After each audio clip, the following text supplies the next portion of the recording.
एक समांतर प्लेट वायु संधारित्र एक बैटरी से जुड़ा है।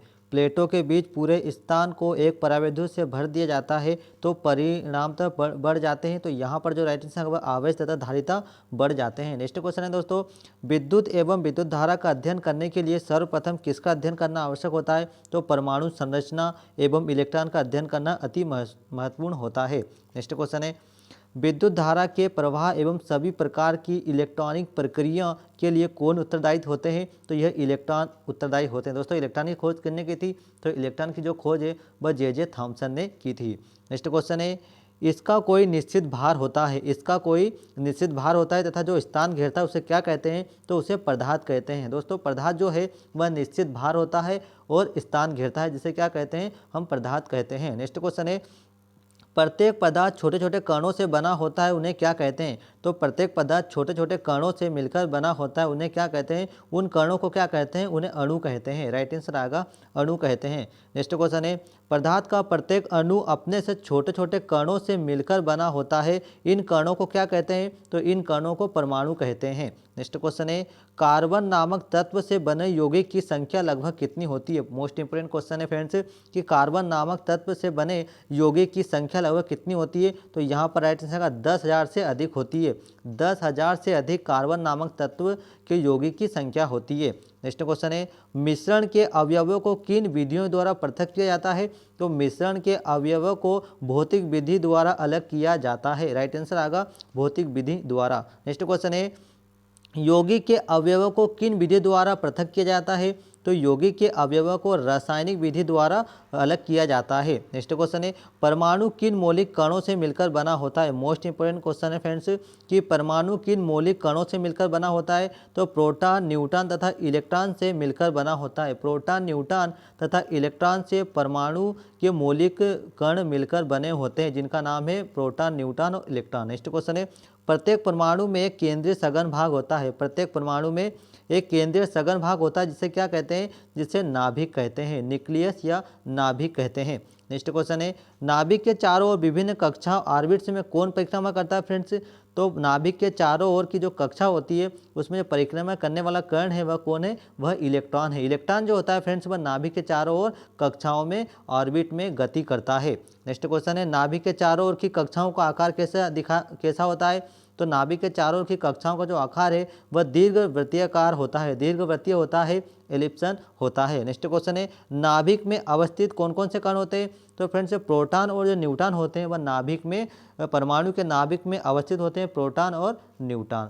नेक्स्ट क्वेश्चन है, प्रोटॉन एवं न्यूट्रॉन किस प्रकार के बल द्वारा नाभिक से बंधे होते हैं? तो यह अंतरा आणविक बल द्वारा प्रोटॉन और न्यूट्रॉन नाभिक से बंधे होते हैं, अंतरा आणविक बल द्वारा बंधे होते हैं। नेक्स्ट क्वेश्चन है, परमाणु में नाभिक के चारों ओर किस प्रकार का स्थान होता है? तो परमाणु में नाभिक के चारों ओर रिक्त स्थान होता है। राइट आंसर आएगा रिक्त स्थान होता है परमाणु में नाभिक के चारों ओर। नेक्स्ट क्वेश्चन है, किसी भी कक्षा में 8 इलेक्ट्रॉन पूर्ण हो जाने पर किसका निर्माण होता है? तो किसी कक्षा में 8 इलेक्ट्रॉन से पूर्ण हो जाने पर नई कक्षा का निर्माण होता है। याद रखना कि किसी भी कक्षा में 8 इलेक्ट्रॉन पूर्ण हो जाते हैं तो नई कक्षा का निर्माण होता है।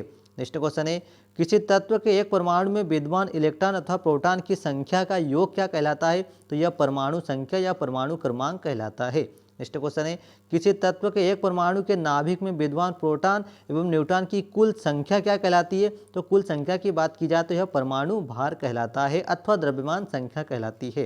नेक्स्ट क्वेश्चन है, किसी तत्व के परमाणु में अंतिम कक्षा में अवस्थित इलेक्ट्रॉन की संख्या क्या कहलाती है? किसी तत्व के परमाणु की अंतिम कक्षा में अवस्थित इलेक्ट्रॉन की संख्या क्या कहलाती है? संयोजी इलेक्ट्रॉन कहलाते हैं। राइट आंसर आएगा संयोजी इलेक्ट्रॉन कहलाते हैं। नेक्स्ट क्वेश्चन है, आवेशयुक्त परमाणु या परमाणु के समूह को क्या कहते हैं फ्रेंड्स? तो उसे क्या कहते हैं? आयन कहते हैं। राइट आंसर आएगा आयन कहते हैं। नेक्स्ट क्वेश्चन है, जिस परमाणु में निर्धारित संख्या की अपेक्षा इलेक्ट्रॉन की संख्या कम हो जाती है उसे क्या कहते हैं? तो उसे धनायन कहते हैं। राइट आंसर आएगा धन आयन। नेक्स्ट क्वेश्चन है, परमाणु अथवा परमाणु समूह के आयन बनने की प्रक्रिया क्या कहलाती है? तो यह आयनीकरण कहलाती है। राइट आंसर आएगा आयनीकरण कहलाती है। नेक्स्ट क्वेश्चन है, किसी तत्व के पदार्थ में से इलेक्ट्रॉन का प्रवाह क्या कहलाता है फ्रेंड्स? तो यह विद्युत धारा कहलाता है। विद्युत धारा का प्रतीक और मात्रक क्या है? तो विद्युत धारा का जो प्रतीक है फ्रेंड्स वह ए है और मात्रक क्या है फ्रेंड्स? एम्पियर है। नेक्स्ट क्वेश्चन है, वोल्ट प्रति मीटर तथा न्यूटन प्रति कूलाम किस भौतिक राशि के मात्रक है? तो ये विद्युत क्षेत्र की तीव्रता के मात्रक है। नेक्स्ट क्वेश्चन है, एक प्रोटॉन को दूसरे प्रोटॉन की ओर लाने में निकाय की वैद्युतिक स्थिति ऊर्जा में क्या परिवर्तन होता है? तो वैद्युतिक जो ऊर्जा होती है वह कैसी होती है? वह बढ़ती है। नेक्स्ट क्वेश्चन है फ्रेंड्स, एक आवेशित छड़ के निकट एक अनावेशित धातु की छड़ रखने पर प्रथम छड़ के विभव पर क्या प्रभाव पड़ेगा? तो प्रथम छड़ का जो विभव है वह घट जाएगा। विभव क्या हो जाएगा? घट जाएगा। नेक्स्ट क्वेश्चन है, यदि आवेशित समांतर प्लेट संधारित्र की प्लेटों को परस्पर निकट लाया जाए तो उनके बीच विभवांतर पर क्या प्रभाव पड़ेगा? तो उनका जो विभवांतर होगा फ्रेंड्स वह कैसा होगा? विभवांतर बढ़ जाएगा। नेक्स्ट क्वेश्चन है, समांतर प्लेट संधारित्र में दूसरी प्लेट का क्या कार्य होता है? तो समांतर प्लेट संधारित्र में जो दूसरी प्लेट होती है वह पहली प्लेट की विभव को कम करता है। पहली प्लेट की विभव को क्या करता है? कम करता है। नेक्स्ट क्वेश्चन है, क्या आप एक फेरर धारिता के समांतर प्लेट संधारित्र तथा एक फेरर धारिता के गोले को अलमारी में रख सकते हैं? तो यह क्या कर सकते हैं? तो हाँ, हम रख सकते हैं। नेक्स्ट क्वेश्चन है, किसी आवेशित संधारित्र पर नेट आवेश कितना होता है? तो किसी आवेशित संधारित्र पर नेट आवेश कितना होता है? तो नेट आवेश शून्य होता है। राइट आंसर आएगा शून्य होता है। नेक्स्ट क्वेश्चन है, एक आवेशित संधारित्र एवं विद्युत सेल में क्या मूल अंतर होता है? तो सेल से ली गई धारा नियत होती है। सेल से ली गई जो धारा होती है वह कैसी होती है? वह नियत होती है। नेक्स्ट क्वेश्चन है, एक चालक पर कोई आवेश नहीं है। एक चालक पर कोई आवेश नहीं है, इसकी धारिता क्या होगी? तो इसकी धारिता शून्य होगी। नेक्स्ट क्वेश्चन है, किसी संधारित्र को एक सीमा से अधिक आवेश देना संभव क्यों नहीं है? प्लेटों के बीच विभवांतर बढ़ता रहेगा, इसलिए यह संभव नहीं है फ्रेंड्स। नेक्स्ट क्वेश्चन है, एक ऐसा कौन सा चालक है जिसमें असीमित आवेशित किया जा सकता है? तो वह पृथ्वी है। नेक्स्ट क्वेश्चन है, पृथ्वी के विद्युत विभव को शून्य माना जाता है, तो पृथ्वी की धारिता अनंत है। ठीक है। परावैद्युत पदार्थ कौन से होते हैं? तो मोम, कांच और अभ्रक जो होते हैं वह परावैद्युत पदार्थ होते हैं। याद रखना, मोम, कांच और अभ्रक जो है वह परावैद्युत पदार्थ है। नेक्स्ट क्वेश्चन है, जर्मेनियम, अभ्रक और तथा कार्बन में कौन सा परावैद्युत है? तो इसमें अभ्रक जो है वह क्या है? परावैद्युत पदार्थ है। नेक्स्ट क्वेश्चन है, संधारित्र में प्रयोग होने वाले परावैद्युत पदार्थ कौन से है? कागज, मोम और जो अभ्रक है फ्रेंड्स, याद रखना कागज, मोम और अभ्रक जो है वह संधारित्र में प्रयुक्त होने वाले परावैद्युत पदार्थ है। नेक्स्ट क्वेश्चन है, संधारित्र की धारिता को कैसे बढ़ाया जा सकता है? तो प्लेटों का क्षेत्रफल बढ़ाकर और उनके बीच की दूरी घटाकर हम संधारित्र की धारिता को बढ़ा सकते हैं। नेक्स्ट क्वेश्चन है, संधारित्र की प्लेटों के बीच परावैद्युत भरने पर धारिता क्या बढ़ जाती है? तो आवेशित प्लेटों के बीच परावैद्युत माध्यम के अणु ध्रुवित हो जाते हैं। नेक्स्ट क्वेश्चन है, यदि पूछा गया फ्रेंड्स कि यदि परावैद्युत माध्यम कोई ठोस पदार्थ है तो धारिता बढ़ने के अतिरिक्त उसका कौन सा लाभ है? तो संधारित्र की प्लेटों को एक दूसरे को अत्यधिक समीप परंतु बिना परस्पर स्पर्श किए रखने में सहायता मिलती है।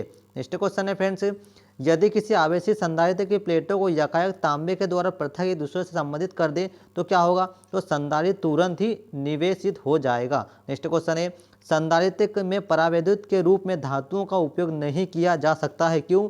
क्योंकि प्लेटों के बीच पूरे स्थान में धातु रखने पर प्लेटों लघुपतित होकर निरावेशित हो जाएगी।